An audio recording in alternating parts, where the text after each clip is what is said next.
Salamat sa bagong araw, Lord. Panginoon, maraming salamat sa bagong araw na ito. Maraming salamat sa masarap na tulog.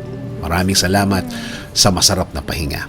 Alam ko po, Panginoon, na ako'y binantayan ninyo at inalagaan ng buong magdamag. Haharapin ko po, Lord, ang araw na ito na puno ng pag-asa sa aking puso't isipan, sa aking buong pagkatao, sa aking buong araw ngayon. Alam ko po, Lord, na hindi mo ako iiwan ngayong araw na ito at patuloy niyo akong sasamahan at bibigyan ng guidance. Maraming salamat dahil ginising mo ako ngayong umagang ito at alam kong ang araw na ito ay magiging blessed dahil andyan ka, Lord. Punuin niyo po, Lord, ng kasiyahan o joy ang aking puso. Ipaalala niyo po sa akin kung gaano ako ka-blessed sa araw na ito. Lagyan niyo lagi ng dahilan ang aking kasiyahan at mga dahilan kung bakit magiging thankful po ako.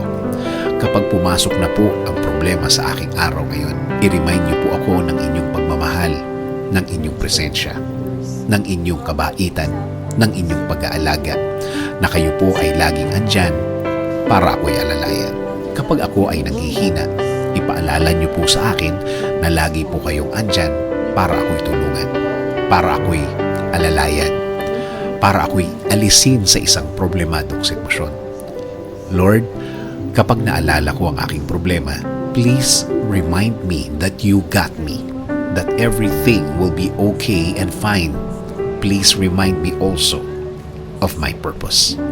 Kung bakit ako nasa mundo, kung bakit ako nabuhay, kung bakit ako andito para sa araw-araw, para paglingkuran kayo at mahalin. Kasama na ang mga nagmamahal sa akin at nagpapahalaga na kayo pa din ang dapat masunod sa aming buhay. Naniniwala kami sa inyong plano na lahat-lahat